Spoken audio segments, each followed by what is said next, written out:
We are in the midst of Mandela Month, and today we're joined by the first grandchild who we know as the father of our nation, Nelson Mandela.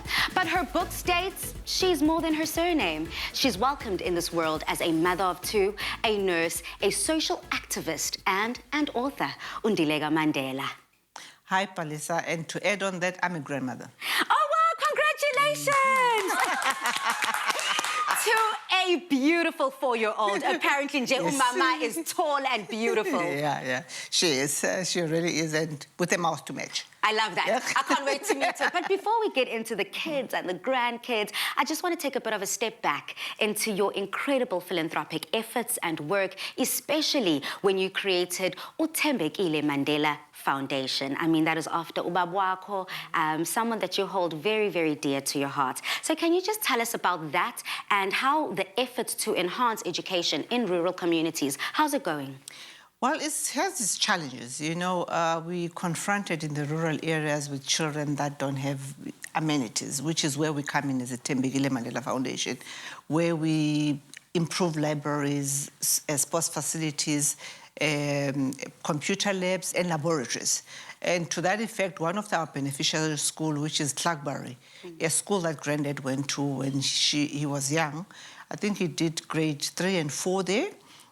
We upgraded their laboratory with the state-of-the-art laboratory. But what I like about that particular program is that it benefits other schools, because in rural areas, because of the terrain, you can't have all these state-of-the-art things in every school. So they are able to share it with the surrounding school. From being a nurse to right now serving in the way that you do. So why is that so important to you? And how does that become such a passion? My Oma would spoil me with a lot of clothes, the latest designer, from Jordache to your Escada. Ooh. So I had a lot of clothes growing up, and my grandmother taught us to give. Because I was at boarding school, she would say, you know, give it out. And from there, I learned how to share.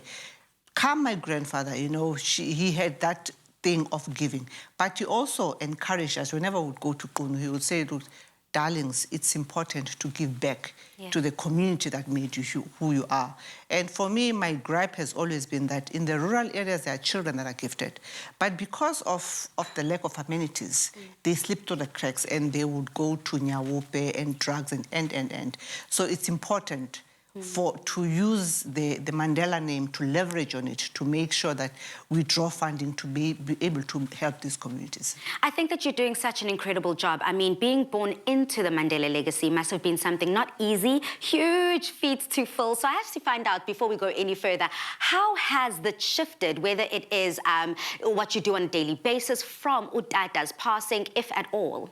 Well, it has shifted in the sense that, you know, Granddad was more in, when he was raising funds, was more in building bricks and mortar. Okay. My foundation has shifted in leveraging of the 4th Industrial Revolution, which has mentioned with the computer labs and everything. So that's how it has shifted. Also, the narrative, you know, with my grandfather's legacy has shifted a lot. You know, you hear the narrative that, you know, he was a sellout, he was this, he was that. So I've had to navigate that space and find, have a rhino skin. Yes. You know, because I know that every leader leads within a certain context, and that is the context of the time that they led on within. And the times are now different, On that note, you then decided, I'm going to write a book. Yep. I'm going to write a book, I Am Ndileka, more than my surname. Can you just tell us just briefly about the book and what led you to put pen to paper? Well, it was the missing pockets in my grandfather's life, because it's through one lens, that of Winnie Mandela, which we called a Big Mommy. And the story about my grandmother, the person that brought me up, has never been told. And often people attribute my character to that of my grandfather, and I always correct them. My grandfather was in prison. How did he form me? The person that formed the person who sits in front of you today was Evelyn. Because by the time my grandfather was released, I was 25 years old. My identity was already crystallized. So I had to fill in the pockets of my grandmother, my father, who is mentioned sporadically in all the books that have been written about him, that he was a son that died in a car accident tragically in 1969. And yet my father lived. he got married. He had me and my sister. So that part of his life is never talked about. So I had to fill in these missing pockets of him because he's known as an icon, the reconciliator, a peacemaker, but he's not known as a father, a grandfather, an uncle, and. So I had to fill in those missing pockets.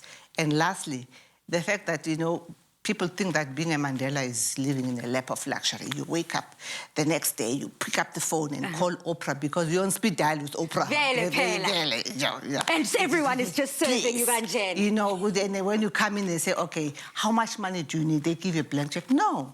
The only person that could do that was my grandfather. Wow. Because he had paid his dues to humanity.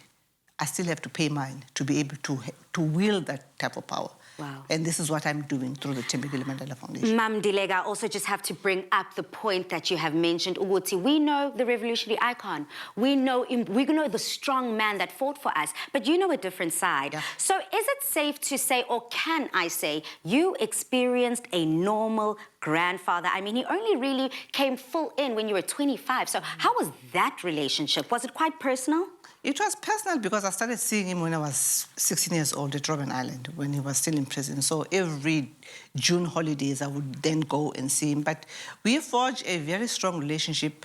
But when he was released, the illusions that I had that he would be like my grandfather, Ubaba Mkhulu, they were shattered because he became your grandfather, everybody else's grandfather.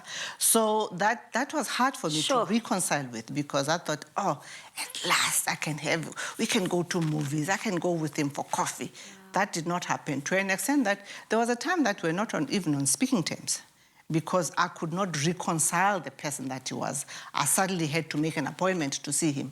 Whereas at Robben Island or at Pollsmoor or at Victor Verster, it was a one-on-one. I would have him, it would just be the two of us during the duration of that visit. Now I had to vie for his attention in between meetings and in between everything. So that was very hard. What a jarring experience. And I think that the narrative that we've all kind of been able to understand and learn within our history books is one that you are debunking now, saying that, hey, there are so many different sides to a coin. And we are just so blessed to have you in our midst today. I feel so grateful. This is exactly how we should be celebrating Mandela Month. But you're not moving a muscle. You're with us throughout the show. Yes. We're going to be cooking with Mam Dilega. I am so excited because, honey, if her outfit has anything to do with her cooking sense, we're going all the way up.